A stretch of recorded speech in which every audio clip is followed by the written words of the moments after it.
change management is critical in the sense that you as say organization A, you have employees who are used to a status quo.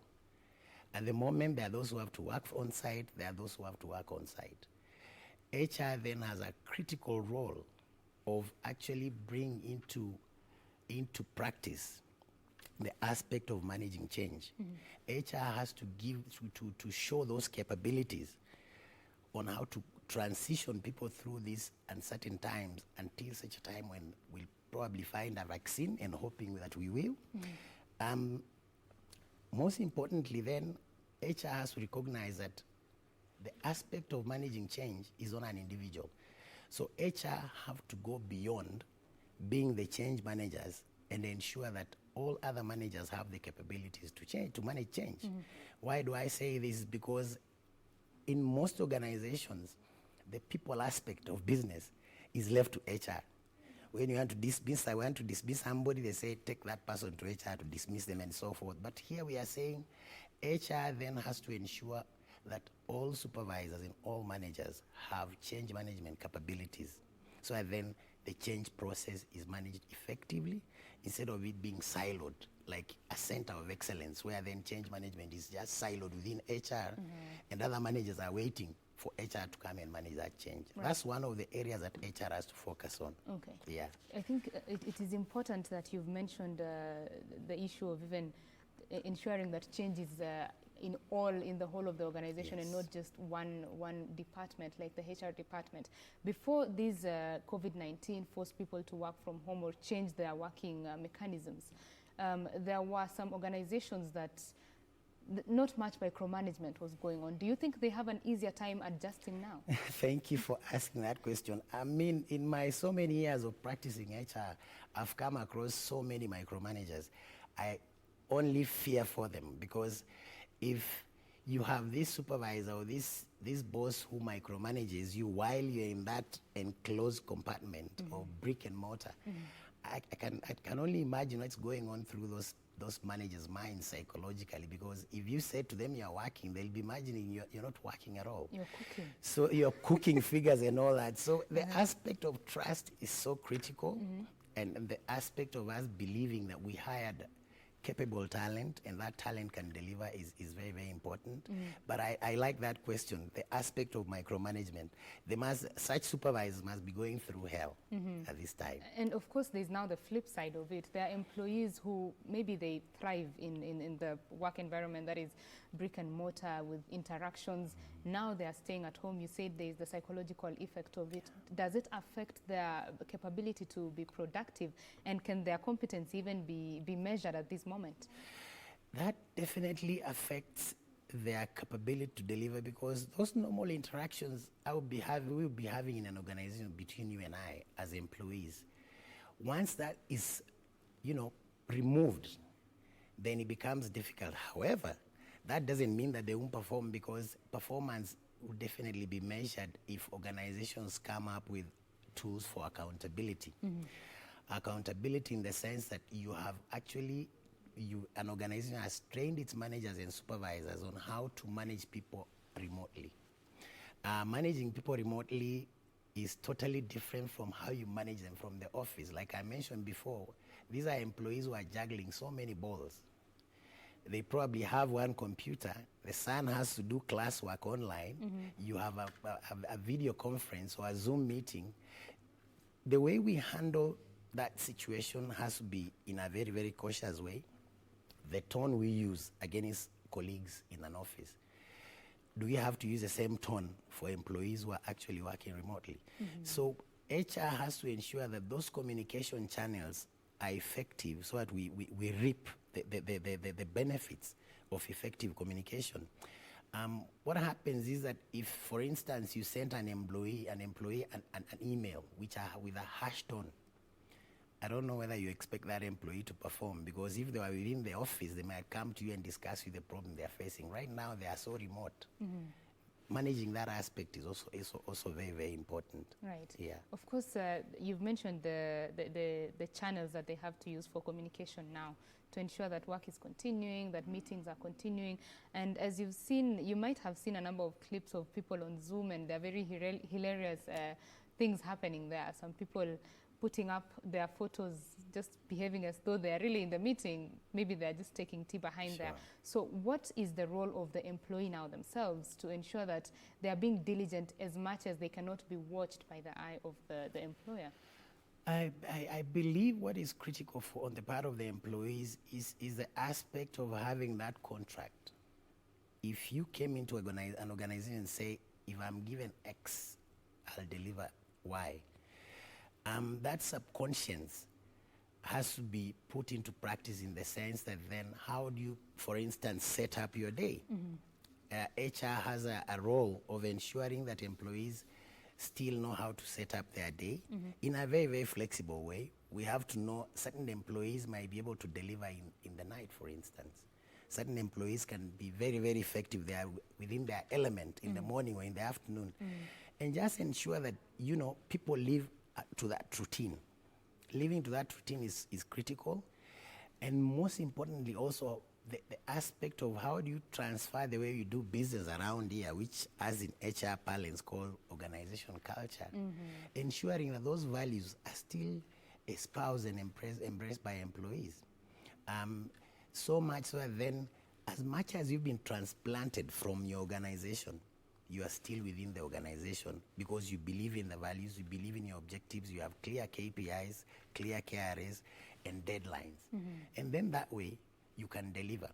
Supervisors also have to come up with mechanisms for check-ins. We're not talking about micromanaging again, but then how do they have tools for checking in, just find out how are people performing, throwing the gorilla in the house and letting an employee, you know, making the employee take up the responsibility in terms of finding solutions. That they are experiencing XYZ problem. What do they think? How do we then support them as management, and so on and so forth? Right. You mentioned the organizational culture. Now that you've mentioned that there's a place for it even now. So it goes to speak of how rooted the culture was in the people before this happened, right? Very, very important. An organization culture is actually what values they espouse, what artifacts, if they are images, if they are stories. But when we look at the situation we are in right now, the novel coronavirus pandemic, it's been proven by researchers that organizations which have strong cultures would sail out of this much, much easier than organizations that do not have a culture at all.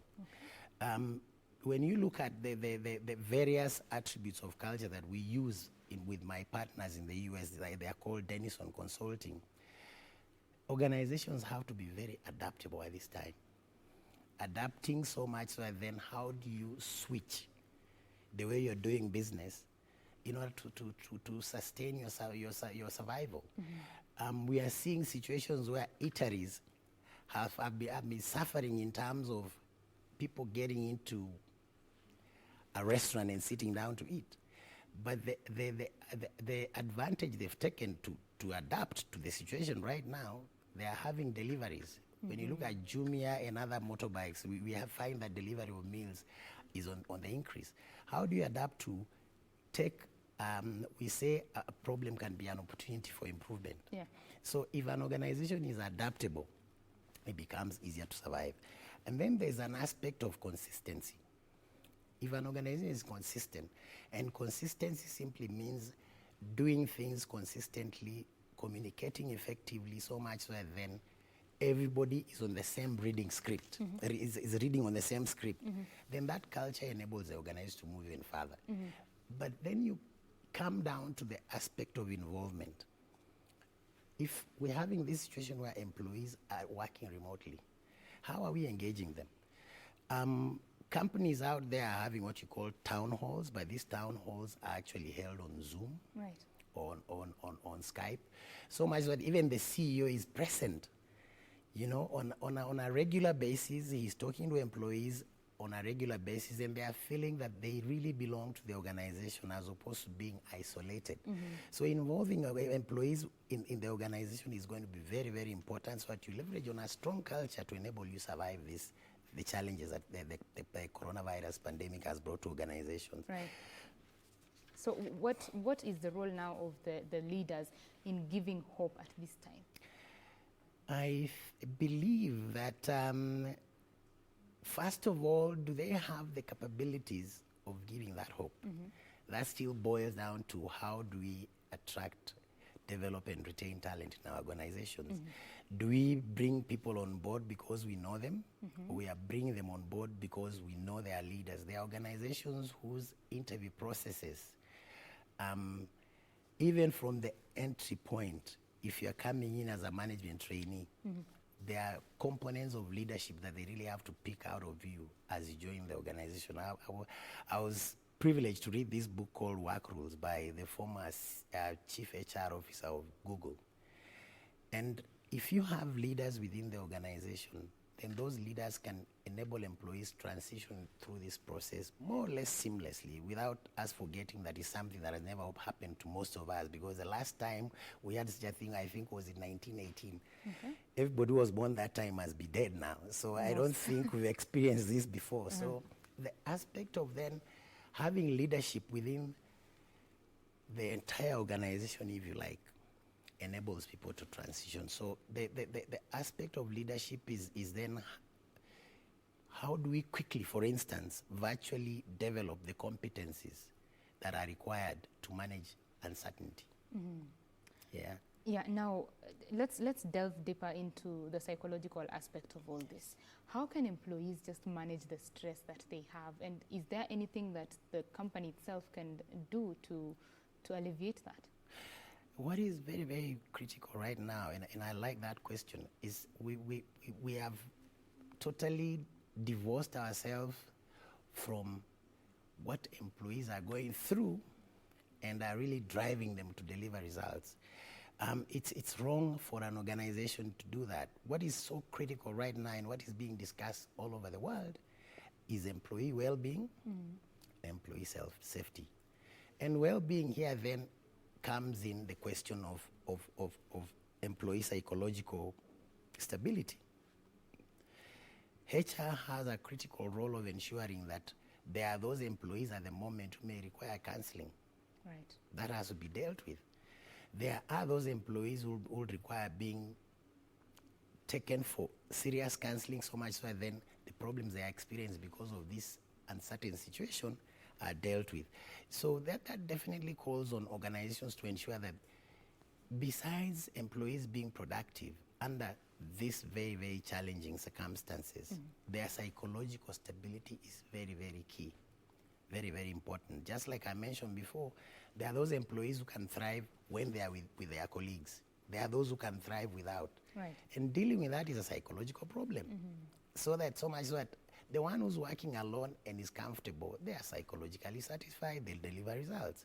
The ones who are on their own are stressed, they are psychologically disturbed. Their well-being is very, very important, so much so that then we come up with mechanisms for counseling, we come up with mechanisms for constant communication just to ensure that they are doing well. I mean, we need to ask them even how their families are doing, so that we are not just looking at an employee as a number, but is an employee who has a family. Right. How is their family doing? If this employee is married and has children, find out how the family is doing. How are they bearing with this COVID-19 situation, and so on and so forth. Right, because you might be making someone work, yet there's no food even in the house. Yeah? Sure thing. Right, Yeah. and now the teams, is there a place for teams at this moment? Very, very, very important. I mean, if HR does not ensure that teams are aligned through the supervisors or the heads of departments, then what is going to happen that immediately we get out of this situation, we are going to post lots of losses because of low productivity or none at all. Aligning teams will be very, very critical at this particular moment. Team alignment, then we'll have to HR practitioners with their line managers or heads of departments, include definitely the CEO, will have to develop what you call result result-based teams. Okay. So that result-based teams work in a way that then they really focus on what is important, focus on what is critical, look at how they are going to deliver results as a team. It's also important. We have been having HODs or departmental heads in organizations. When it comes to remote supervision, do they have the right skills to do that? Can they motivate teams? Can they ensure the teams are connected and productive? So HR also then has to come up with mechanisms of ensuring that is done. That then boils down to supposing people don't have those skills. I mean, granted, we don't know when this situation is going to come to an end. HR then has to come up with systems that ensure we still continue with the aspect of developing our talents within an organization, but virtually. Virtually? Yes. Right. And now, these teams, as you talk about them, do you think that now the goals or the targets will have to be downgraded? Not necessarily. Not necessarily. Okay. You won't have to downgrade the targets because if you have all the resources that will enable your employees to deliver, then why not? I mean, let me take an example of when we said all schools must go like on e-learning. There are those areas in Kenya where we don't have the necessary infrastructure for e-learning. Yeah. But if employees have been enabled, if you are provided all the facilities, you go hyperdrive on technology provision, for instance, and ensuring that people have the capability to use that technology. I don't think it's critical. It will be advisable to review the KRAs or the key result areas of employees. Yeah. Now, moving forward, even as we adapt to all these changes and adapt the technology that maybe some people did not even know existed or were not willing to adapt, into their organizations, how will this situation impact working now, even after COVID-19? Oh, brilliant. First of all, I would like to emphasize that COVID-19 is a pandemic, is a challenge, is a problem. I mean, it's causing deaths. It's causing stress within society. We are talking of social distancing and all that. Right. But then when you look at it from a critical point of view, you realize that COVID is an opportunity. It is an opportunity in the sense that it's really going to transform the way we work, not negatively, but positively. For instance, if you look at the aspect of working from home, in advanced economies, this is something that has been there for so long. I mean, when you come to the aspect of commuting or remote working, it has been done in the US and the numbers are massive. But when you come to our situation is that, like we looked at the aspect of micromanagers, I think it's time they accepted the fact that, remote working might be here for the longest period. Right. Then we are looking at the permanency of remote working. Okay. And that has its own advantages, that then we may reduce the number of people within certain buildings. How does that then impact on your profit and loss? We will be answering that question in just a few seconds. Remember, we are speaking with Mark Voichuli. He's the CEO of People Edge Consulting, and we are talking about working from home. But before we continue that conversation, we'd like to take you to Riverside, where LG Electronics is having a briefing on the fight against contraband goods on electric goods. Yeah. Let's listen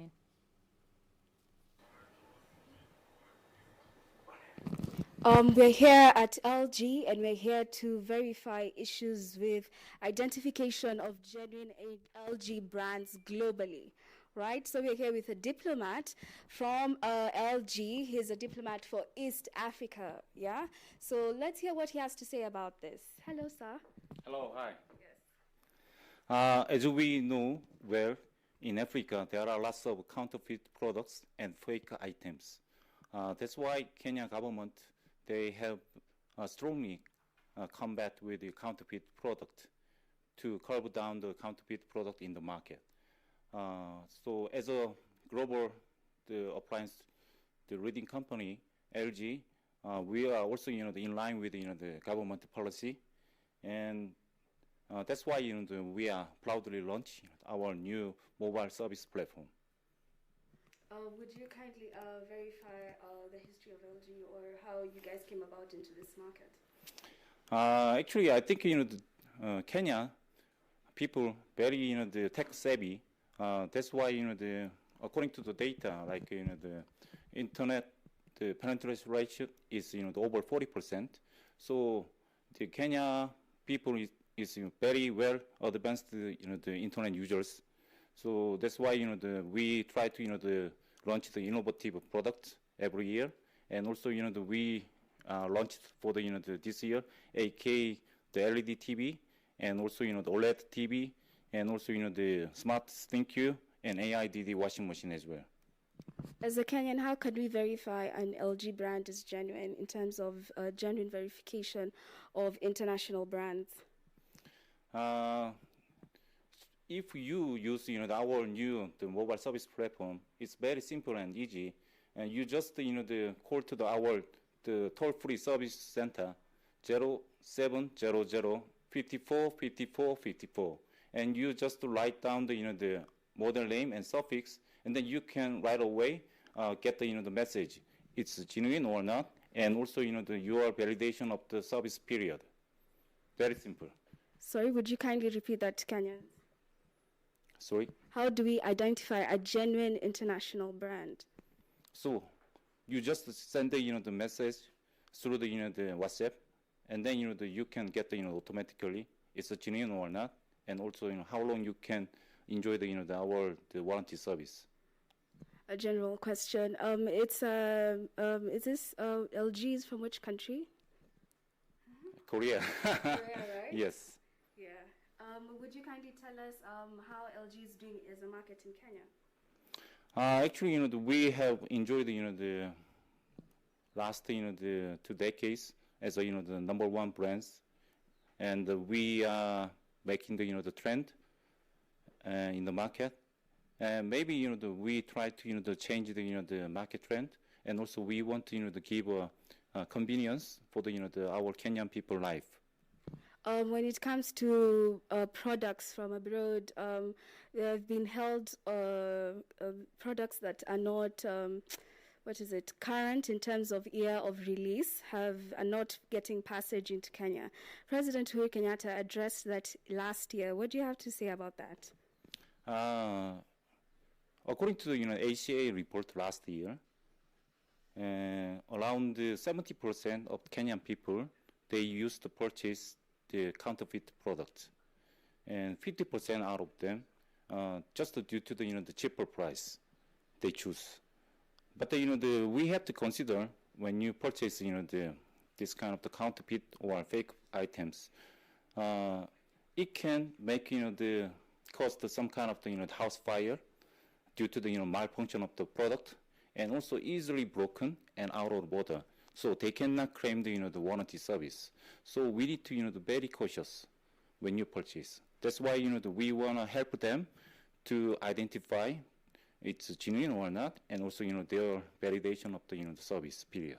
I have to ask: is that a reason why we don't have the automated home care system? Because we are here and we are at your warehouse, and we don't have the best technology, do we? That's why now we are going to build up the smart ThinQ experience zone in the market, and also in this case you can experience by yourself. Simply putting it about the smart ThinQ, you just download the app from the online internet, and then you can connect to all home appliances, and you can control through the mobile phone. You can stop the refrigerator, and you can start the washing machine, and you can adjust some settings through the mobile phone. It's very easy, and also now we are developing for the voice control as well. Could you say the machines that were made last year, could they help with the fighting COVID because of the modernity of the technology that was used? And could you tell us what differentiates these things over time, like 2019 release, 2018 release? Guys get really tired, even for phones, right? So could you clarify that? As I told you, especially for the Kenyan people, they are very tech savvy, and they need the all advanced technology and latest the technology. That's why we try to the launch the innovative products as soon as we developed. So now it's the Kenya market is is leveling with the European and the East the Asia as well. Wow, that is unraveling. Africa is Let me give you one example. For instance, in the just 2 or 3 years, people around our main the sales of the TV was just the 32 and 43 inch small size of the HD TV. But now this year, first quarter, around the 50%, half is UHD and OLED TV. So this market trend already changed and shifted to the premium. Surprise, huh? So the ones you've already made have already been shipped off. Could you quantify like how many of those have been shipped off to other countries and cannot come to Kenya or East Africa? I'm sorry, I cannot get. Like how many more things have been sold out there that could not be sold here because of that restriction? But actually, exactly, the figures I cannot give you. But the now around the over 50% is Over 50% That's of the right. worldwide. That's right. Commonwealth or worldwide? Common. Oh. Over 50% of Commonwealth have your technology. Yes. Thank you very much, sir. Thank you. Any final words for LG? We are very honored and also very happy to launch the new products. Please come to our brand shop and see our product and enjoy. And also let's overcome the COVID-19 all together. Okay. Thank you. Thank you very much, sir. Thank you. Well, that was all from LG, and we'll be right back, but we'll give it to you back in studio. Thank you very much, Fiona Shuru there, just giving us a brief on matters fight against contraband. Remember, she was speaking to a representative of LG Electronics, and they have partnered with the Anti-Counterfeit Agency to ensure that electric goods coming into the country and getting into your hands are genuine products.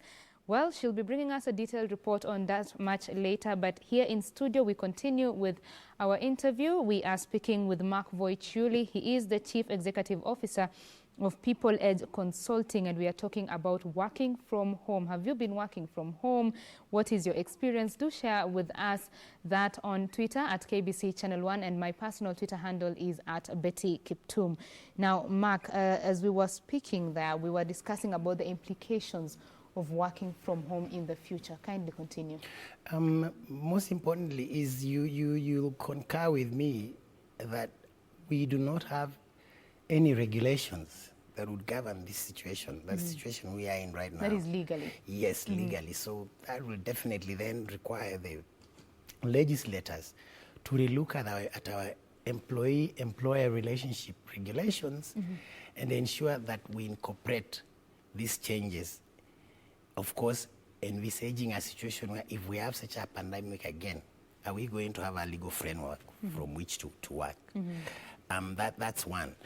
Number two is the question of the employment contracts or the social contracts that we usually enter into as employees and employers.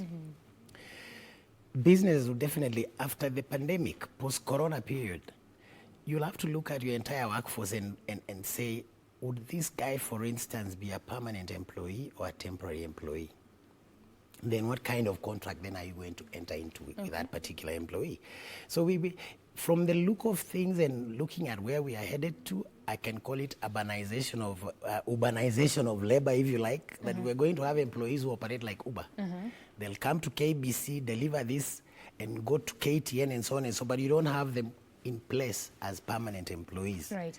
Before you continue with those future implications, I'm curious. You said the legal framework does not exist for this. So does it mean that now for the business leaders to ensure that ththis works, they'll have to come up with their own in-house rules, or how does this work? Definitely. And thank you for answering my question, asking and answering it at the same time. What organizations are doing, from what I've learned, in the first world is most organizations are coming up with what you may call a playbook or a workbook, and actually giving it online to the employees on how they can work remotely. But when you look at the Employment Act, for instance, the drafters of that particular act never envisaged a situation like this, so provisions for the same are also put in place, to cater for what we are going through at the moment. Right. So there are no rules at all, and that will definitely require redrafting our laws so that we input those flexibilities in the event of a pandemic similar to the coronavirus. Yes. Right. Now we can continue now with the implications as you were speaking about the contracts. What is going to happen again is there's going to be a radical shift in the learning and development aspect of people management in organizations. There's going to be a shift so much where then, in as opposed to us taking our employees to Mombasa for a seminar, so they are away for 1 week and come back with certificates. Okay. We are going to have a situation where e-learning is going to be the in thing. There will be a lot of e-learning, so much so that the courses are developed with the right content, and then they are delivered to the employee where they are. Okay. Either remotely, but then we are going to see a major reduction in training budgets for organizations, which is a plus. Which is a plus, definitely. Yes, yeah. Okay, Mark, we will continue in just a little bit. We want to take the viewer to the Kenya Premier League, where the CEO in charge of the Kenya Premier League is speaking on the KPL season for 2019. Let's listen in. It's a great day for all of us. I think President of FKF, thank you very much for welcoming us here. The Bwana CEO Barry, asante sana, and all the football fraternity in Kenya. So today we are here because of very unprecedented times that we have seen as a country. We've gone through a very tough period due to the pandemic that has been brought about by COVID-19. So as we're having deliberations as a company, how are we going to participate and give support to the people of Kenya who are the men and women of this country who are in the sports fraternity, so that we ensure that we are able to cushion them in this tough time. So part of the thinking was we start giving them support in terms of whatever we are able to get that they can share as a family, and show them that we are together with them during this tough period. We are in support of the government initiatives through the Ministry of Health. I think we have all now been taught well on how to behave during this pandemic period. In essence, you're supposed to clean your hands, ensure we have social distance like during these gatherings that we have, wear facial masks. And through the different platforms as Betika, we have also been able to champion this cause and support the Ministry of Health to ensure that this message gets across all the people who are on our platforms and across the country as well. So today we are happy, and we are very grateful, and we share the concerns of Kenyans, the basic concerns of putting food on the table, concerns of what will happen tomorrow. When I come back to play my soccer, what will happen to me? Will I have the strength? Will my family be safe and comfortable? And that's why we said, let's come and join hands with the FKF and give a small token to the people of Kenya, and especially people in the sports fraternity, to ensure that they also get something and a livelihood in their homes. And if they are in a good position, they can also share, because we are saying together, let's hold hands, and let's hold your brother or your neighbor's hand to make sure that they also in a comfortable place during this pandemic period. So that is the main objective of why we are here. But as Betika, we will not stop there. So we have committed Kenya shillings 27 million, which will give to different sectors different sectors, to ensure that we are able to touch different elements of the fight against COVID. So today, over 1,000 players of the KPL and the Betika National Super League will be getting a reward of Kenya shillings 5,000 shillings, each on their phones. So as we are talking, if there are any of you here, if you check on your phone, you must have received Kenya shillings 5,000 to help you and help the people around you to basically put something on the table. So this is one of the initiatives in which we are giving as Betika and a community. When you realize we started this journey over a year ago, where we launched Betika and a Community Initiative, an initiative that was supposed to Guys are saying check phone. There are people, there are players here. Just make sure you got in your 5,000 bob. And the 5,000 was an initial commitment from Betika. It might not be enough, but it is something that will help the people to be able to get along their lives. And we are not saying that is the end of it. We are saying that this is the initial commitment that we have given to our players.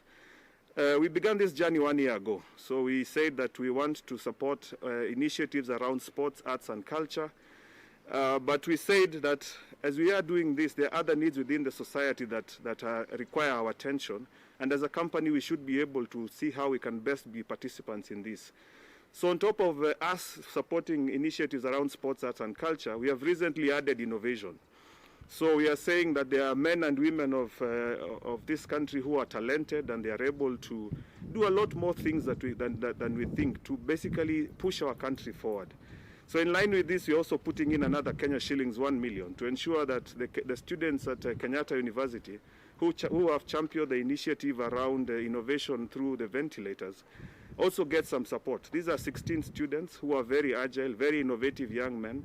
And we are saying, can we give them a small push as well so that we drive innovation in this country? So this is part of what we are doing as Betika and a community to ensure that we support innovation as well as we support sports, art and culture. The other area that we are looking at is there's the COVID fund, which is was appointed by our President Uhuru Kenyatta. So we said this is also a very good initiative that was taken. And the funds that are going through the COVID fund are supposed to help improve the health facilities and ensure that our hospitals and our hospital staff are well prepared to fight COVID-19.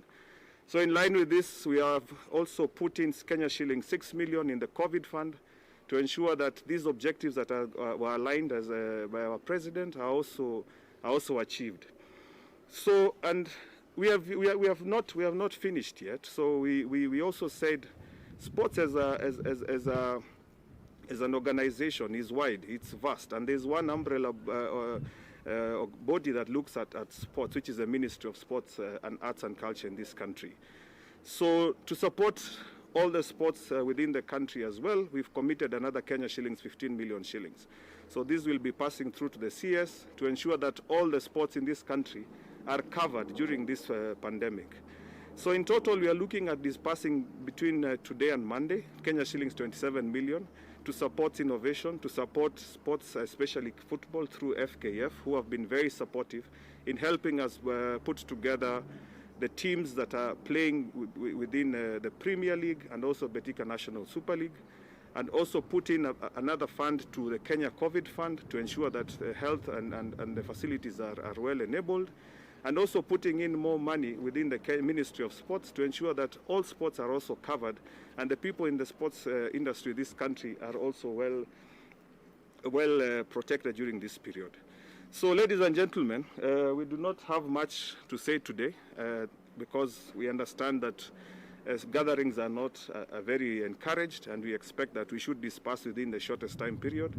But mine is to thank FKF, our President Bwana Mwendwa, just for the support that they have given the people of this country, the men and women of this country who need that support during this COVID-19 pandemic. We realize that they have had challenges, and we are with them in these challenges. So today we've come to say it's a start of commitment as Betika, but it doesn't mean that we are stopping. We are still looking at other initiatives and also looking at other avenues of helping the men and women of this country. So we are excited at that, but also pray that this pandemic will be cut short as soon as possible, and we are able to go back to our normal lives, and we are also able to continue playing sports, because Kenya is an athletic country, is a sports country, and through sports we are able to interact and be true to who we are, which is ambition and passion that we drive through sports. So thank you very much. At this juncture, I'd like to invite President Bwana Mwendwa, so that he can also make his remarks.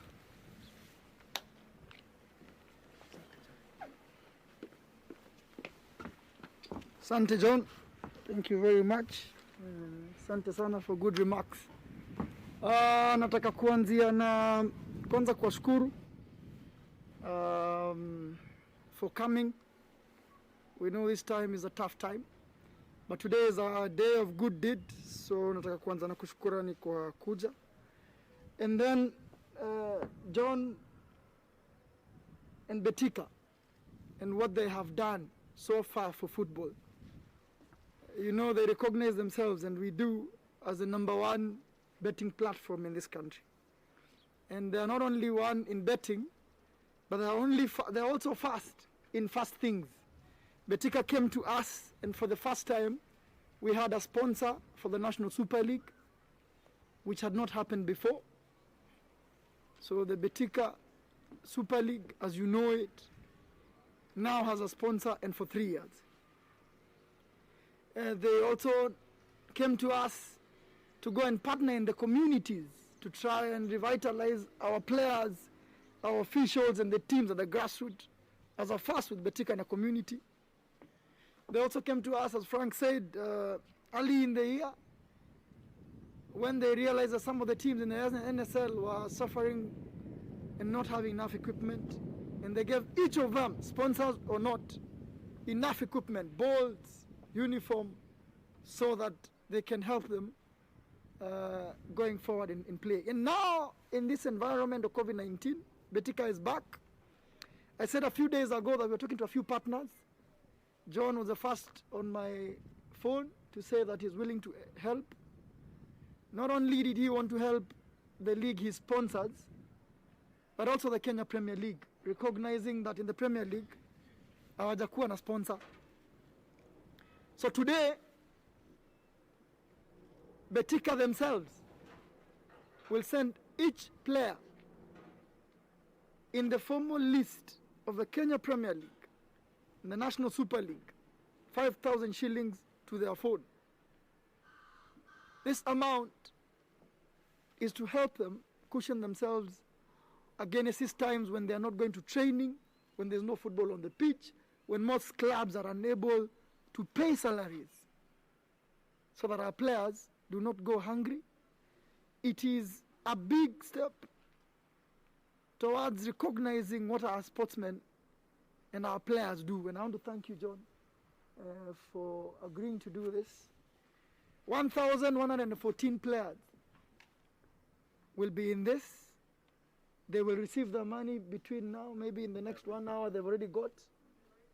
Sijui kama wamepata, naambiwa Muki na Mguna washapata. So sio story, washatuma pesa, iko kwa phone, we verified the phone numbers, we made sure the club gave us, and the players have got the money. While we realize it's not enough, we have agreed with Betika, this is not the end. As COVID-19 situation unravels, we shall continue to talk. Na wakipata kitu hapo mbele, then they shall come back to us again, and we will go to maybe another sector, or maybe the coaches, or maybe the Women Premier League. We shall see based on what we get in the next step. So I want to thank you, and I want to thank Betika for that move. I believe that no one else has come to any other sport, not only football, to do what Betika has done. And I want to be thankful to them and say to our players, ukipata hii pesa, enda ufanye ka shopping, ukikaa home, na ununue sanitizer, na uongeze mask, so that in the coming days, we can know what is going to happen with it. So I wanted to say that kwetu ni kusema kwamba yet this is another initiative by FKF and our partners to continue developing the game. These are unique times, we must innovate. Tunatumia wachezaji pesa sasa kwa simu. There's no longer training.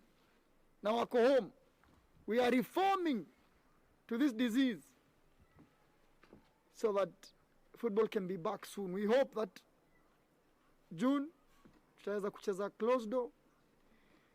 After May, depending vile mambo itakuwa, we hope that June or July tutarudi kucheza closed door, and then tuendelee kudevelop pole pole, ndio hapo mbele tuweze kucheza football tena the way it was before. So for us at FKF is to plan, to continue talking to other partners. This is the first one. We hope to get more and others, ndio tuendelee kusupport hii game na wachezaji wetu na mareferees na macoaches. We have them in mind, and we shall continue working to make sure that wanasaidika katika hii time ya COVID-19. Okay? Okay, nitafika hapo Frank. Tenda kwa photo, eh? Asante sana.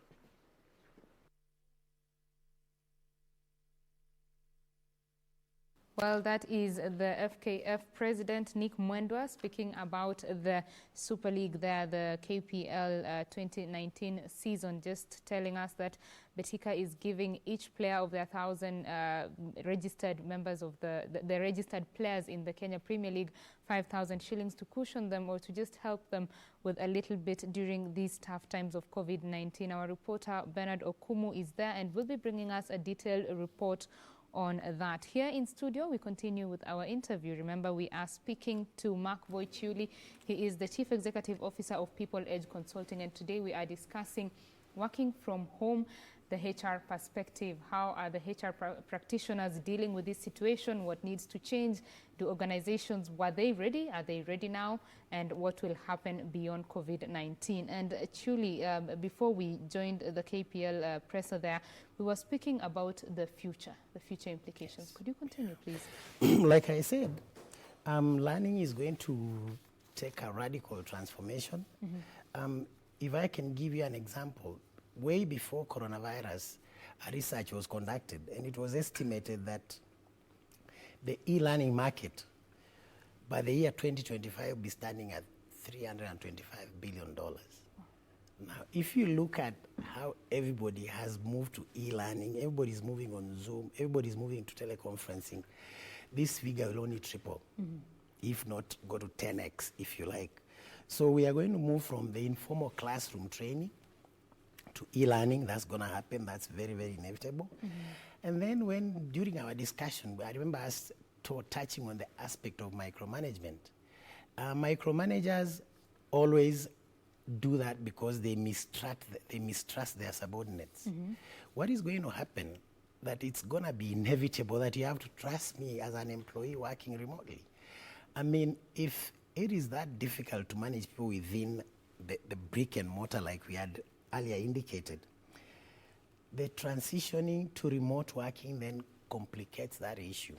How is a supervisor going to trust an employee in a remote place?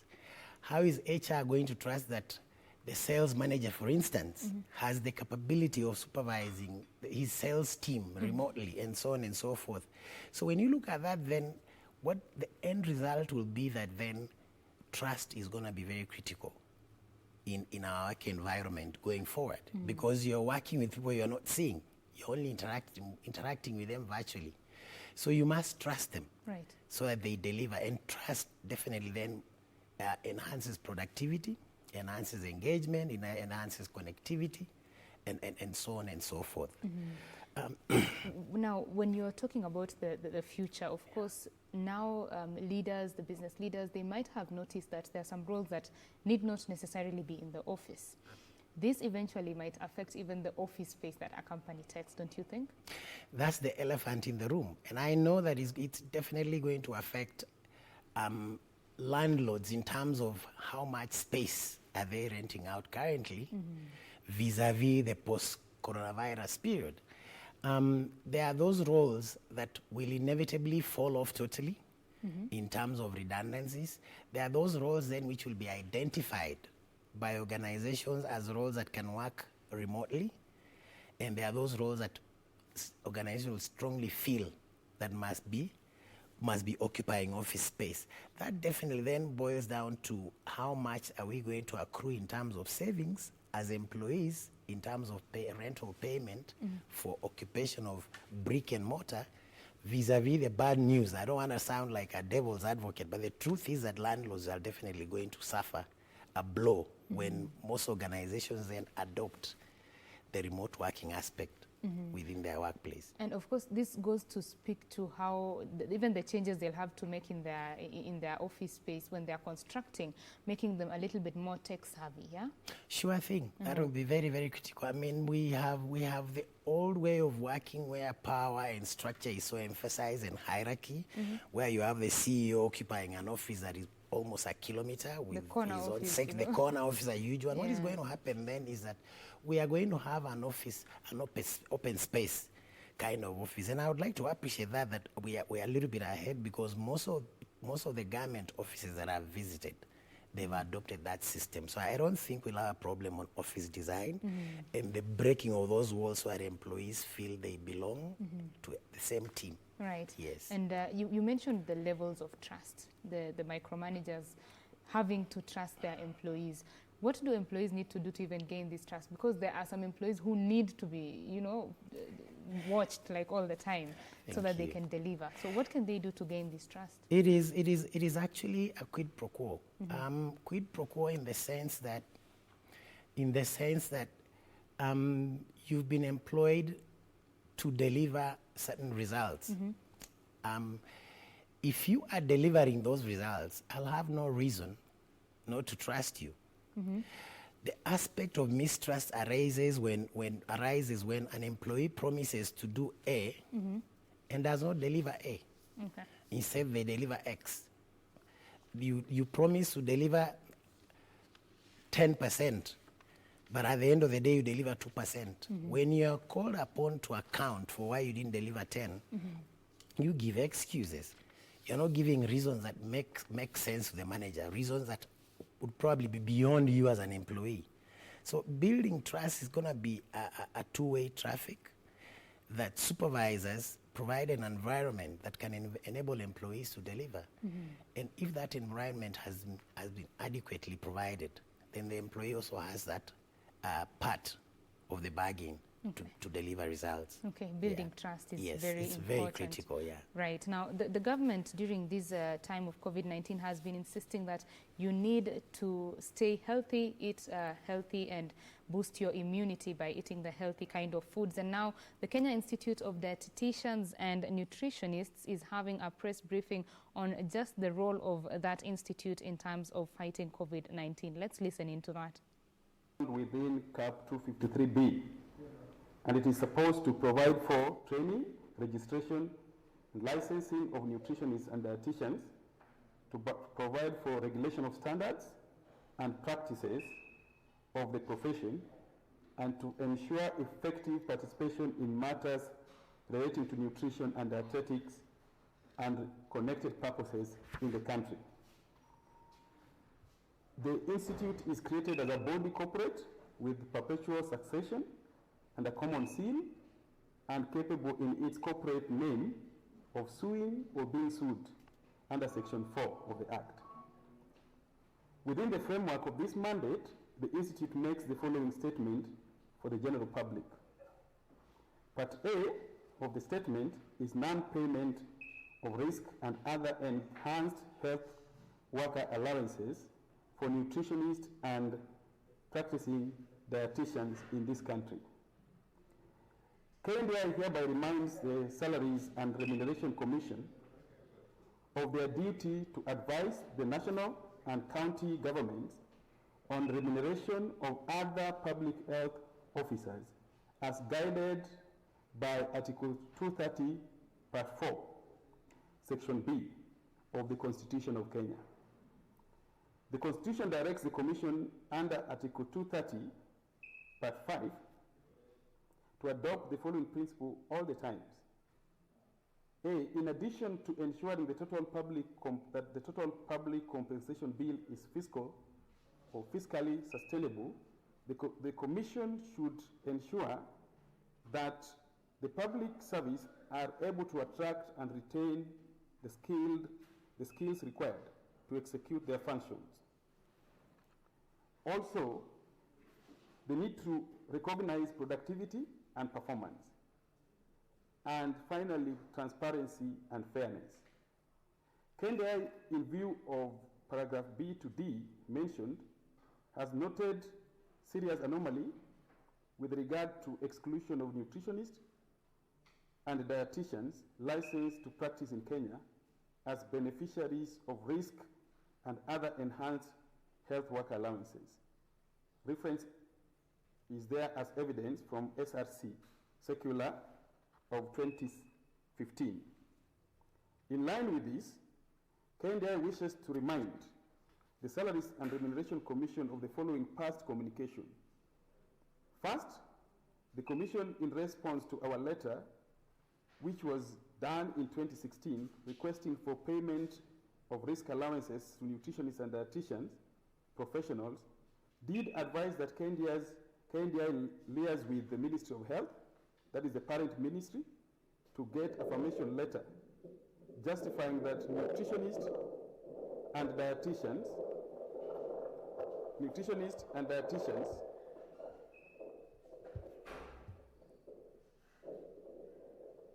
are healthcare professionals. The Ministry of Health then made a similar request on the same risk allowance via a letter that was dated on 15th May 2017 with intention to harmonize extraneous and risk allowances for nutritionists and dietitians, health administrators, and medical parasitologists.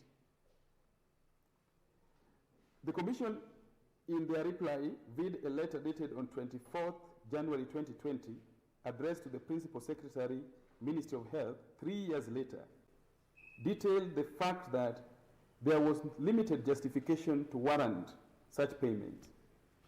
Now, based on the above cited cases of communication request, KNDI now demands that such allowances be paid as it could affect its mandate as outlined in Section 6 from paragraph A to C of Cap 253B as follows.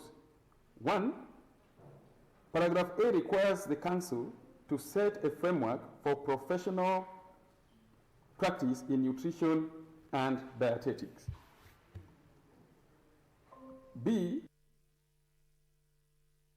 Council sets and enforces standards of professional practice for nutrition and dietetics in Kenya.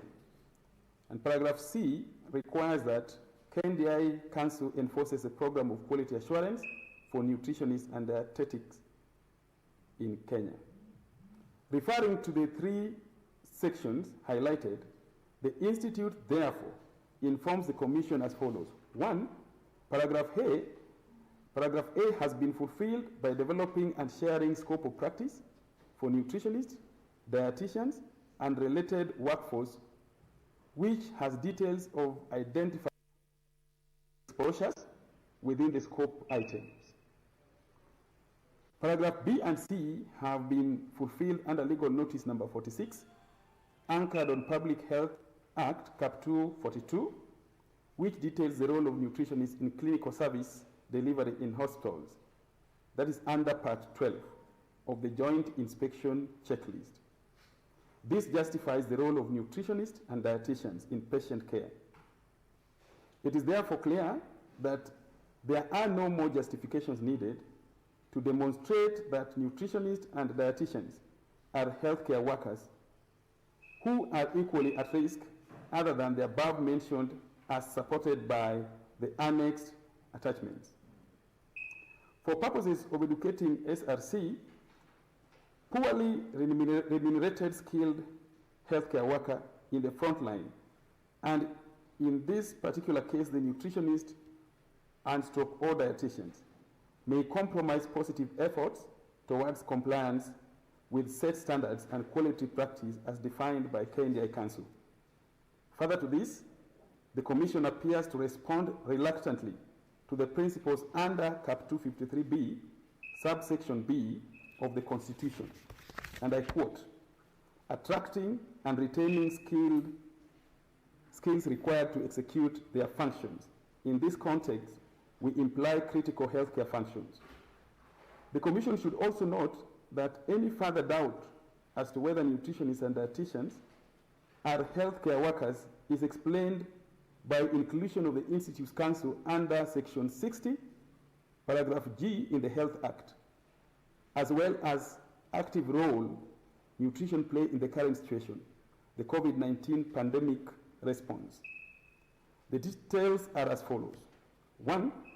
The Health Act 2017 establishes the Kenya Health Professional Oversight Authority under Section 45, which brings together coordination of health professionals' activities among boards and councils as referred to under Section 60, Part 2. The Nutritionist and Dietitians Council is brought on board under Paragraph G. This implies that all registered and licensed nutritionists or dietitians under Cap 253B qualify as healthcare professionals and therefore entitled to all benefits that other health professionals enjoy. It is important to remind the public that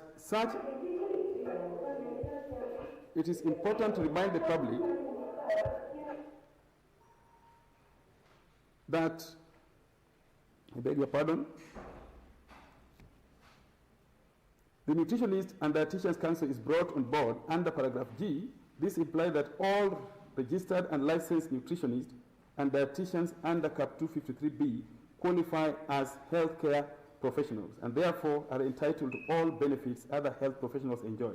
It is important to remind the public that such other health professionals are enlisted from paragraph A to paragraph F and H of the same section, and therefore failure to recognize paragraph G contravenes Article 230, paragraph D of the Commission's principle as specified in the Constitution of Kenya.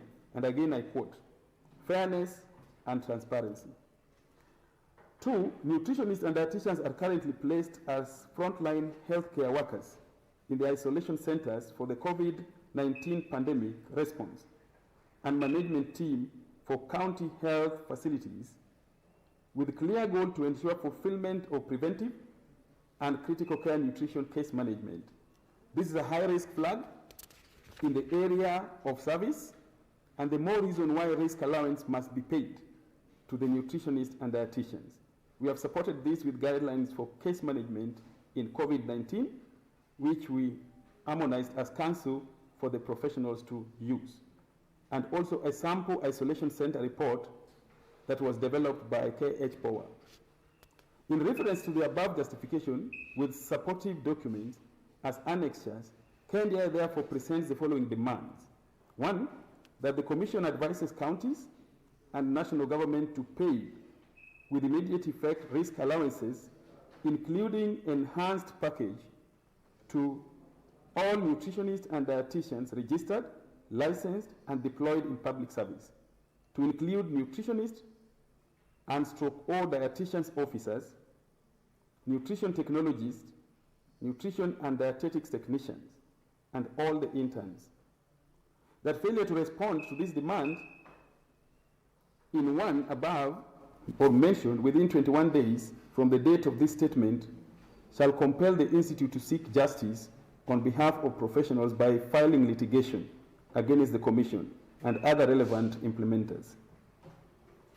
And this will be on the matter of unfairness and transparency against the nutritionists and dietitians, Constitution of Kenya reference, on the matter of lack of commitment to attracting and retaining a very critical cadre as frontline healthcare worker in line with constitutionally defined principles of the Commission. In the matter of standards and quality obligations, that is Nutritionists and Dietitians Act number 18 of 2007. And in the matter of nutrition and dietetics in patient care, that is Public Health Act, legal notice number 46 of 23rd March 2016. And finally, in the matter of joint health functions in the Health Act, and the matter of nutrition policy function of MOH under Executive Order number 1 of 2018. That payment of such allowances be made in arrears with effect from the date of the first implementation for other healthcare workers like nurses, medical doctors, public health officers, among others. That these demands are placed, or the demands placed on risk allowance be conceived in the context of the implementation of standards and quality services for nutrition and dietetics care process as prescribed by KNDI Act, and not as opposed to Labour Act context. Part B of the statement is focusing on clarification on nutrition service delivery and role of fisheries and cooperative. The Ministry of Agriculture, Livestock, Fisheries and Cooperative recently released 2 nutrition guidelines entitled National COVID-19 Nutrition and Healthy Diet Guideline and Healthy Snacking During COVID-19 Pandemic. On the same note, the same ministry has released a circular to counties vid a letter dated on 23rd April 2020 on mainstreaming nutrition in all counties. In view of these two policy moves, and while the Institute welcomes the content of the guidelines as being nutrition sensitive and useful in enhancing COVID-19 interventions, the Institute wishes to advise the Cabinet Secretary for Agriculture, Livestock and Fisheries and Cooperative and their main partners spearheading this new policy direction, particularly Food and Agriculture Organization, FAO, to stop bringing confusion to the public on matters of nutrition service delivery and refer to Executive Order Number 1 of 2018. Dr. David Okeyo, the Chief Executive Officer of the Kenya Institute of Nutritionists and Dietitians there, speaking about the role of that institute on matters the COVID-19 pandemic. Remember, you were told to eat healthy. What do you need to eat? That is the role of the nutritionists and dietitians. Now we want to go to Moi Avenue, where our reporter Irene Muchuma is standing by to give us a status of how Nairobi City could be returning to normalcy based on what is going on there. Muchuma.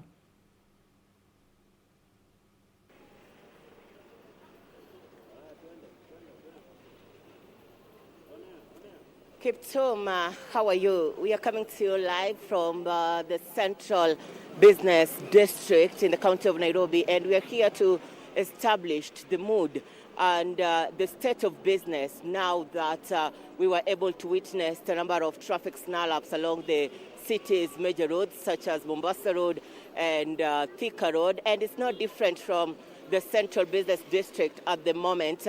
When you look behind me, traffic police officers are the ones who are controlling traffic right now. There's traffic snarl-up, and they're trying to ease the congestion. And also, when you look at the far end, this is along the Tomboya Street. People have reopened their businesses, and you can also see the matatu business operators are also earning from their end. This is because it's like most of the people have ignored the stay-at-home order, and they are in town at least to earn a coin. And I'm just joined by a number of people that have been able to get on their businesses while here at Moi Avenue. And I would like him to tell us why he's in town, why did he decide to reopen his business. Remember, this comes barely a week after the national government directed the reopening of restaurants, though under tough conditions, such as employers in this hotel industry should ensure that they have undergone the COVID-19 test. And we had mixed reaction and also confusion in regards to that. But the hotel sector said as much as they are willing to pick up and appreciate the order from the government, there'll still be slow pickup in the sector. Kindly tell us your name and also tell us the business that you're doing and why you decided to reopen it. Yes, I'm Simon Okumu. Nafanya tailoring, nauza manguo, zile zimemekiwa mpya na zile ready made pia. Lakini by now, business haiko poa vile ilikuwa ile kitambo. Because hata saa hii leo ndio nimefika town. Nimefika town hapa nijaribu kama itapika ama haitapika. Nimekaa kwa nyumba for karibu 25 days. Yeah. So hakuna kitu inaendelea poa. Na venye umetembea kutoka nyumbani hadi town, umeona wenzako wamefungua na venye umeongea na wao wanasema kwa nini wamefungua, na wewe kama mwananchi wa kawaida unaona ni kwa nini umechukua hii hatua ya kukuja kufungua biashara? Nimejaribu tu juu sahi hakuna kile kitu kwa mfuko, tuko na anything. Sasa unajaribu tu unakuja uangalie kama utapata kitu watoto wakule. Yes, kama unaweza fanya 1 2 3. Lakini by now hakuna kitu yoyote. Vile nimetoka hata kwa estate mpaka hapa, nimeongea na mabeste wangu, nimeingia kwa shops kama 4, but nothing inaendelea kama kawaida. Asante sana. Tunaomba utupatie maoni yako kuhusiana na uamuzi wako wa kukuja town kufanya biashara, ingawaje serikali ilisema tukae nyumbani kama njia moja ya kukomesha usambazaji wa corona. Kwanza kabisa kwa majina ni Kelvin Amwai. hii issue ya kukaa nyumbani imekuwa ngumu kwa sababu nakaa nyumbani na kukula inakuwa blanda. Landlord anakuitisha renti, hataki kujua unaenda kazi nini. Sasa kwa hivyo si tumepata tu hiyo opportunity ya kuuza maski huku tao. At least tupate kitu kidogo itupatie chakula na vitu kaa hizo. Yeah. Maoni yako ni ipi kulingana na hizi mikakati yenye serikali inaweka kupambana na COVID-19? Hiyo mikakati ambayo serikali inaweka sio vibaya kwa sababu sisi wote tunataka hili janga liishe lituondokee. Kwa hivyo hata wakisema tuvae maski, tunatii, tunaekelea maski. Wakisema tukae nyumbani, tunatii, lakini saa zingine inabidi mazee umetoka juu kitu ya kukula au unaona. Yeah. Shukran sana. Tuambie majina na utuelezee maoni yako kuhusu hizi mikakati yenye serikali inaweka, na mbona umeamua kuja town? Mbona ukuweza kufanya hii biashara mtaani? Majina naitwa Rafael. Nimetembea kutoka mtaa kufika huku, sikuwa na uwezo mimi. Nimekuja kuuza mask, at least nipate ile chakula naweza kula. Landlord anatuitisha fare, hatuna pesa. Magari pia fare ndio hii imepanda, huwezi panda gari ya mtu bure. Inabidi unatembea kutoka mtaani unafika Nairobi, at least uuze mask kidogo upate chakula. Na hizi janga hizi za serikali imeweka hizi za kuzuia corona iko sawa, lakini sasa wengi wetu hatuna uwezo, ndio maana tunavunja sheria kidogo, tunakuja town ili tupate vile tunaweza kula. Juu hatuna uwezo yoyote. Shukran. Kiptum, that is the sentiment that we are receiving from the people that we are able to meet here in town. And we are still along the Tomboya Street, and traffic police officers are trying to do their best in ensuring that there is smooth flow of traffic. At the same time, the matatu operators are back, and this would resemble a normal day at the central business district, where at such a time people would be trying to catch a matatu to one destination to the other, to their businesses, at least to make a coin in one way or the other. And from the spot check that we have been able to do along Koinange Street and Moi Avenue Street, businesses have reopened in huge number compared to other days, and this follows a directive, as I mentioned earlier, by the government to allow hotel owners to come back to business, though under tough conditions. And for a number that I've been able to talk to, say it to undergo the COVID-19 test. Irene Muchuma Odim there giving... Right, Irene Muchuma Odim there just giving us a report of how business could possibly be returning to normalcy in in Nairobi, the capital, despite that stay-at-home directive by the government. And she's given us quite a clear picture. Matatus are moving, more businesses are opening up, and today there were quite some traffic snarl-ups in some major roads. And now we just want to wind up the interview here on matters working from home and the HR perspective. So, Chuli, if you could just give us your parting shot. Thank you very much. What I would like to say is as my parting shot is that for HR professionals, for a long, long time, they've been crying, or rather we've been crying on when are we going to occupy the executive office, if you like. Mm-hmm. I think they have an opportunity. They have an opportunity to prove themselves by coming up with all these changes that are going to impact onto organizations. And they will definitely occupy that corner office, mm-hmm. if you like, or occupy the position of the CEO, because this is an opportune time and everything is revolving around how do we deal with people. Mm-hmm. So I simply challenge the HR practitioners that this time they can prove themselves. This time they can prove themselves. Yes, they can. They have an opportunity. Thank you very much, Mark Voichuli there, the Chief Executive Officer of People Edge Consulting, speaking to us about matters, the changing working environment. Now people have been forced to work from home, what has changed, and the future in terms of the office environment. We would like to take a short break here on BizCheck. We will be back with more. Stay with us.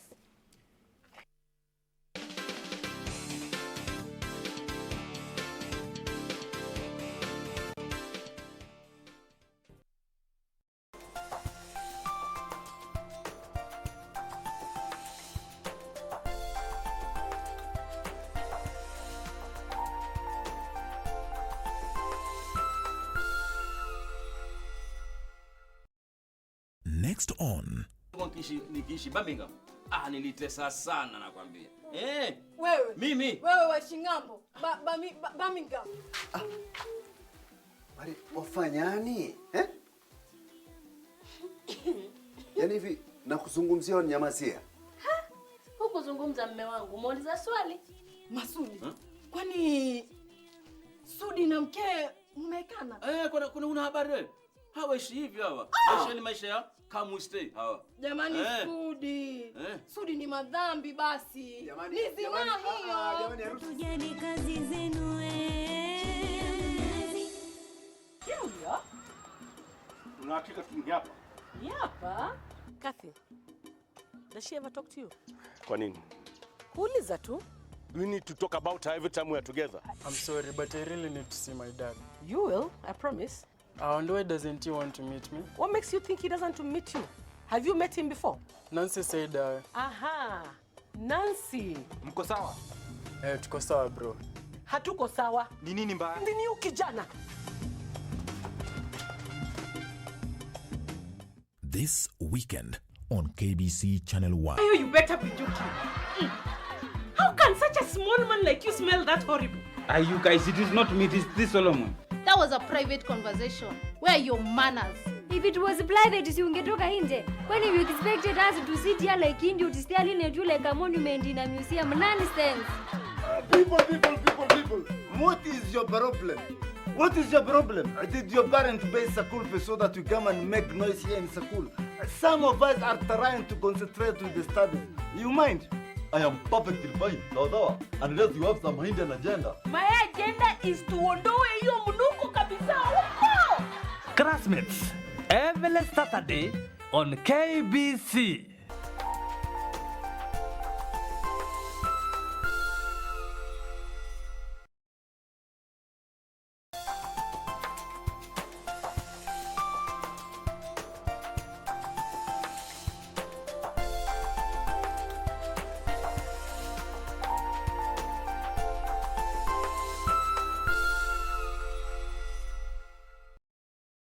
Next on. Explained that parasites are living proof that llamas and camels are much more closely related than laymen might have originally thought.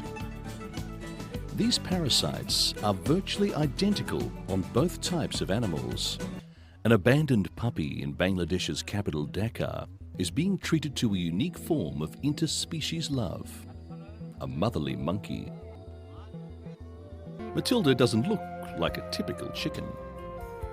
Owner Donna Barton said it was love at first sight. They went to the Alabama State Fair, visited the poultry exhibit, and were immediately smitten with Matilda.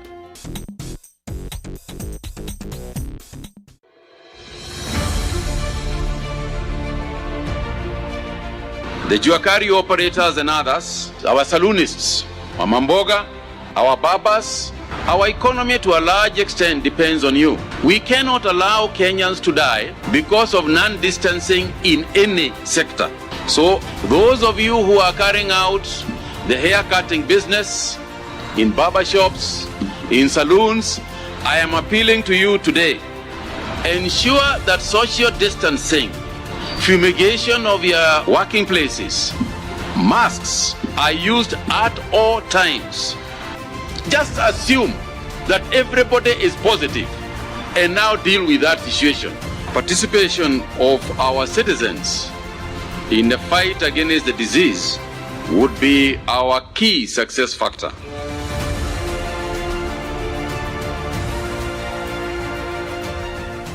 On the next episode of Behind Closed Doors. Did you know that Ignacio had a son? Pilar is passing herself off as Ignacia.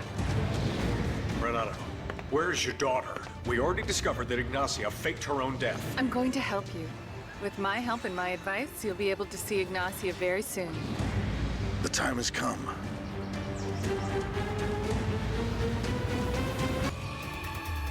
This weekend on KBC Channel 1. You better be joking. How can such a small man like you smell that horrible? You guys, it is not me, it is this Solomon. That was a private conversation. Where are your manners? If it was private, si ungetoka nje. Kwani you expected us to sit here like India to stay in like a monument in a museum? Nonsense. People. What is your problem? What is your problem? Did your parents pay school fee so that you come and make noise here in school? Some of us are trying to concentrate with the studies. You mind? I am perfectly fine. Sawa, unless you have some hidden agenda. My agenda is to ondoe hiyo mnuko kabisa huko. Classmates, every Saturday on KBC.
Thank you for staying with BizCheck. Now we want to shift gears and discuss matters the economy.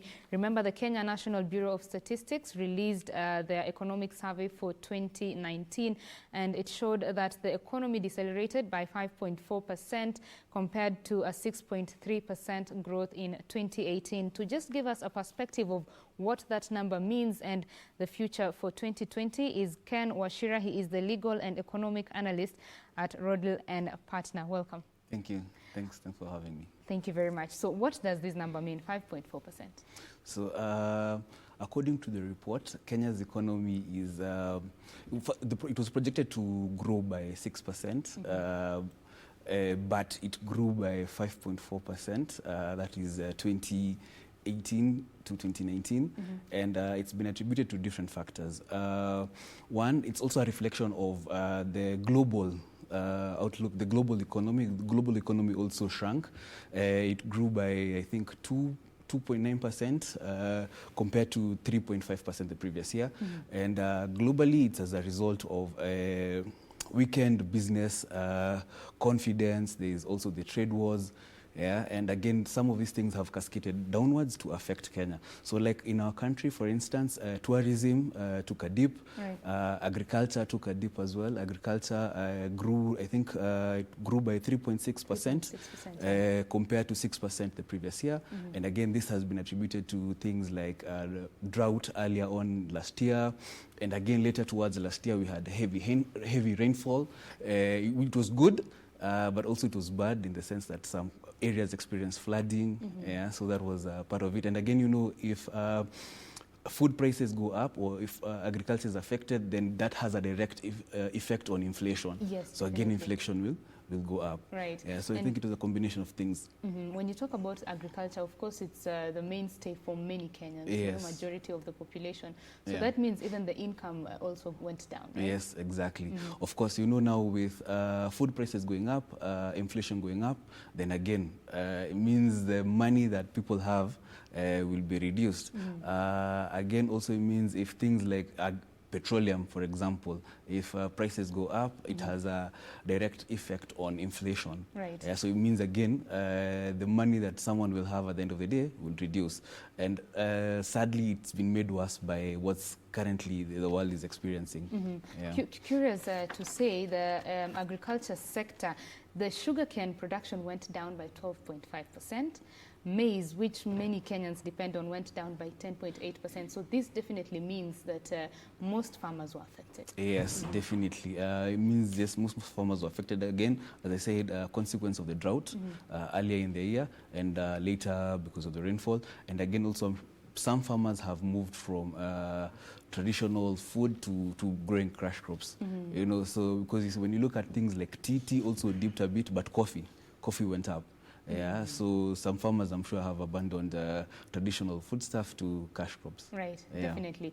And another sector that also dipped was the manufacturing sector. Yes. And the government is very keen on the manufacturing pillar of the Big Four agenda. Yes, so what yes. what does this say?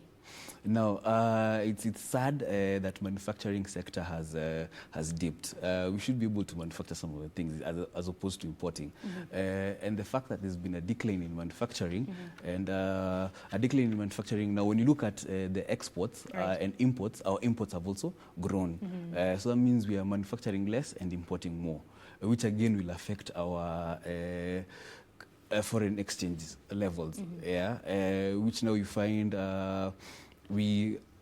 currency inflows in the countries will be affected as a result of declined manufacturing. Now, with respect to declined manufacturing, we've seen things like industries such as cement, for instance, they've been affected, and again, this is a result of slowdown in construction as well.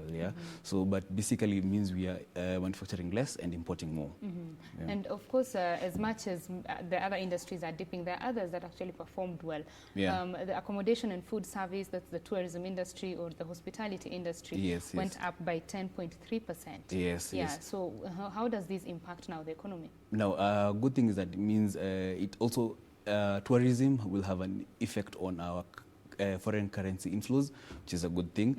Also, the fact that tourism is increased also shows there's a bit of confidence in our country. There's fixed security has increased. Remember the previous year before last, 2018, we were affected by travel advisories because of Dusit. And now again, seeing that has been, it's not a thing in the past, and last year, tourism increased a bit, there was a more accommodation intake, and also not just from foreign tourists, but also local conferences. That also had an impact on tourism as well, and in the hospitality industry. So at least it shows that the advisories did not have a huge effect in our country. And also it means now people feel the country is more secure. Of course, we will speak about how things are looking for 2020 in a little bit. But the report showed that about 846,000 jobs were created in 2019, of which the biggest chunk, over 700,000, were from the informal sector, the SMEs and all that. So looking at that big number, what does this say about Kenya's economy? Now, you've heard the common saying, ground vitu ni different. I don't know if the figures are a complete reflective, because every day you hear people complaining about lack of jobs in the country.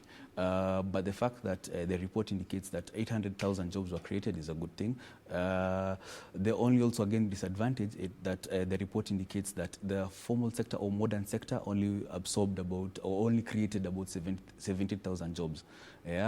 Compared to the informal sector, as you're saying, which created 700 and I think over 700,000 jobs. That points to two things. One, the informal sector has also got a role to play in the economy, right?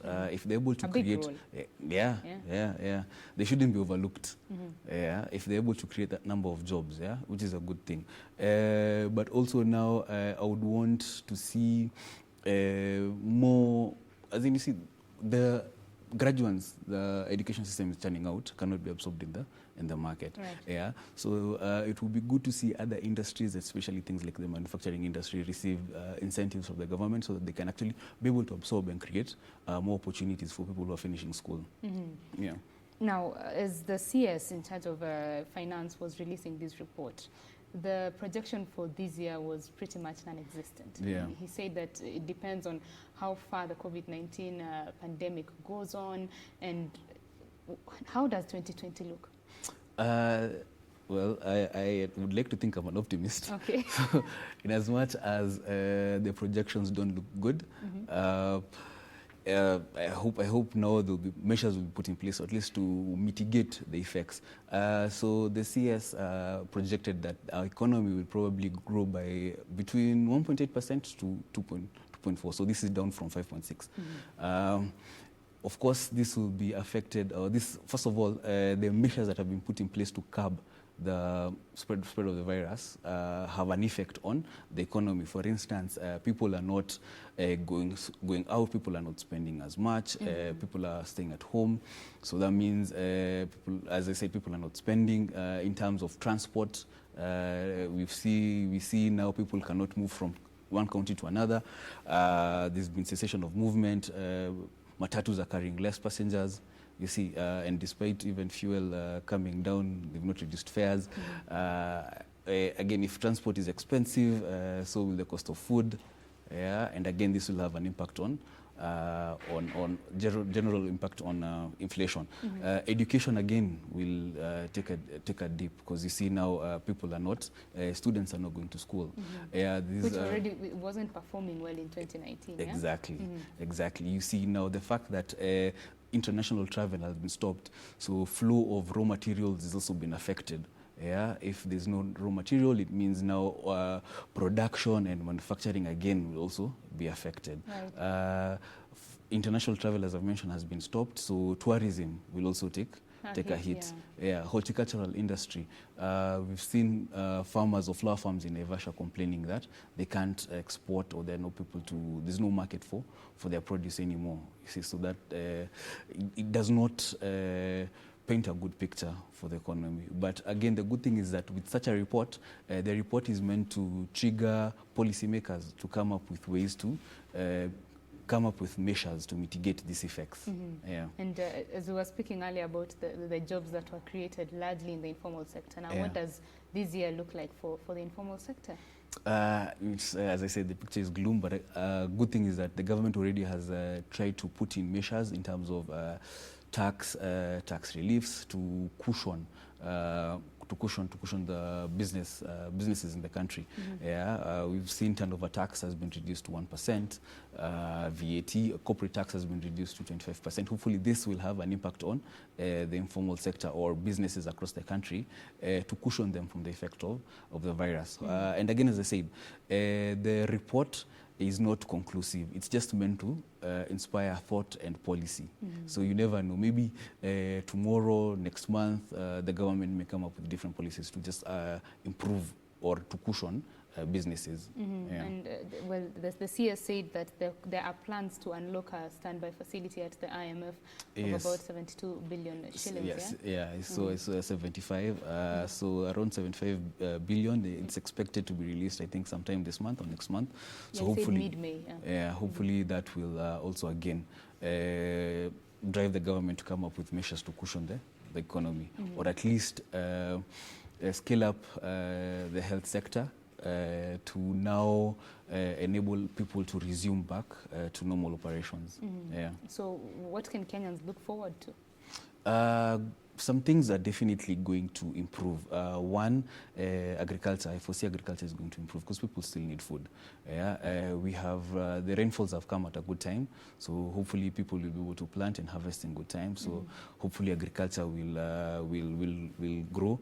Financial services, hopefully also with reduction of the CBR rate, with the fact that banks have been allowed to offer holidays, at least that will hopefully that will cushion businesses. Also, again, with people working from home, it is expected that the ICT sector will also improve. Services are going online. The government also has gone online with Huduma and eCitizen, right? So hopefully that will result in efficiency of services. By efficiency of services, then costs will be reduced. So also again, health. Of course, health is a special focus, especially during this period. So health definitely is going to grow. Because people now will appreciate doctors and everything else, and people will see the need of scaling or basically backing up the health sector. And moving forward, even as these restrictions continue to be eased, what will be the importance of looking inward, especially now that the exports will be greatly affected as well? It would be good if we can improve our manufacturing, if instead of importing, one, so that we can create jobs. Two, so that again our balance of imports and exports can be, at least there can be a balance. It would be good if we export more and import less. So I think we should now look at our manufacturing capacity especially with the fact that international travel has been reduced, has been scaled down, to see if some of the things we export, we can actually, we import, we can actually manufacture them locally. Yeah. And when you talk about the manufacturing, many manufacturers have definitely stepped up at this time. But what can the government do to even support that sector more? There's an argument I saw, which I fully support. You see, now manufacturing has some industries or some companies have scaled up manufacturing, but you see, they are manufacturing in unprecedented times. Yeah, you're not manufacturing to compete with other manufacturers. You're manufacturing so that you meet a certain demand, because there's demand for masks, there's demand for ventilators. So you're not, ideally, the environment is not it's not a normal operating environment because of the virus. So if we're able to maintain, or if we're able to spur manufacturing in this period, or if we're able to inspire manufacturing the same way that is being done now, when things go back to normal, when all forces of demand, supply, competition, prices and everything are back to normal, and we're still, the manufacturing industry is able to keep up, then it's a positive thing. Right. It's a good thing. At so least this it is an shows opportunity. it would be an opportunity. So probably manufacturers right now should be looking at ways of reducing costs of manufacturing. And again, they cannot do it themselves. They also need the government as well. So if the government maybe can relax costs of or taxes on some raw materials, then maybe manufacturing industry in the country can compete. Yeah. Yeah, I mean, with the rest of the world. With the rest of the world. Right.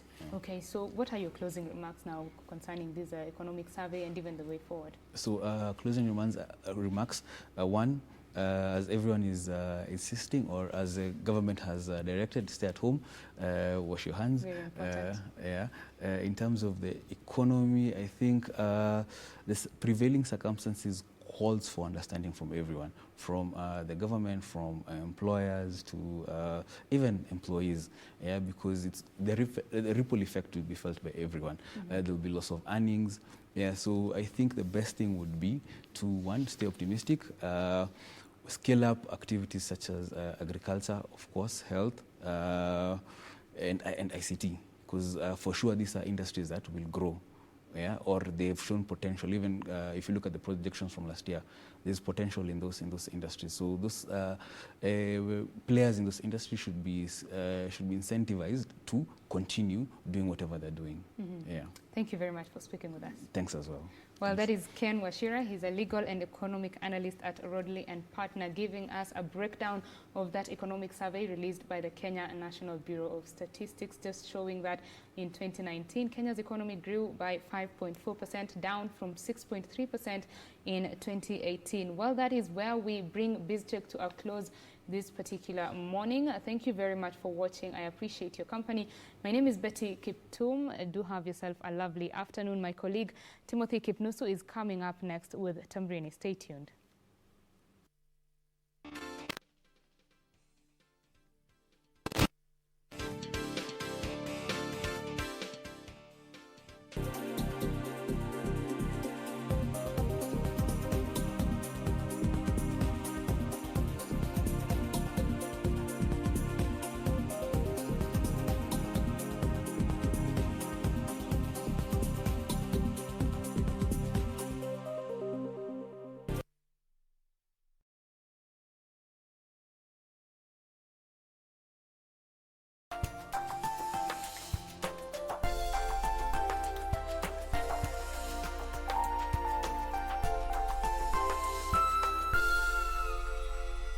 Next on Corner. Mimi sitaki kuwa nomo.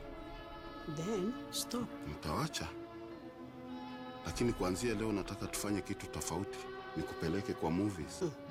Kwa nini tutumie pesa na tunaweza omba DVDs kwa Wangui? It's not the same thing. Tutazima stima, tuongeze sauti, itakuwa ni kama sinema. Woman. Mojam. Tena. Tungeniambia plan zako badala kufanya nikungoje kwa madhe kama mjinga. There we go again.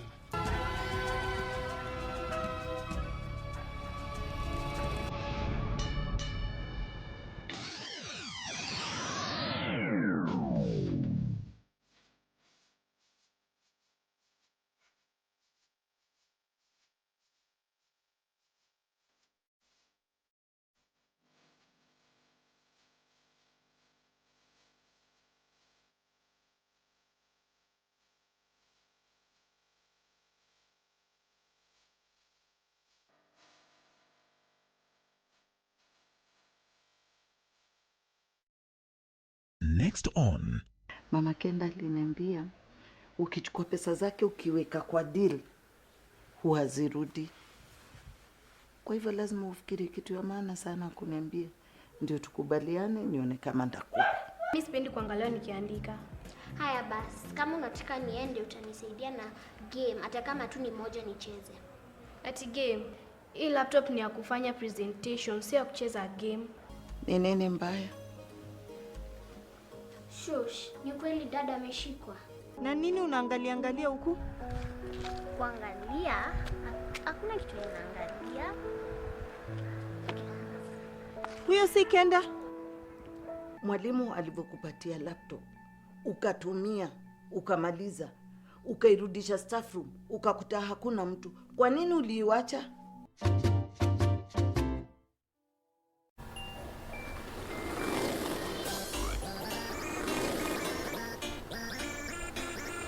Yo, remember, ukitaka kustay safe from coronavirus, lazima ufuate hizi steps. 1. Osha mikono kila time for 20 seconds. Hata unaweza imba happy birthday mara 2. 2. Usishike uso, macho na mapua yako especially kama hujaosha mikono. 3. Ukitaka kucough utumie tissue alafu utupe kwa dustbin ama ucough kwa elbow. 4. Avoid kuenda mahali kuna watu wengi ama kusalimia mtu na kuhug mtu. In case usikie uko mgonjwa, please ambia parents wako ama guardians wako. Let's all stay safe.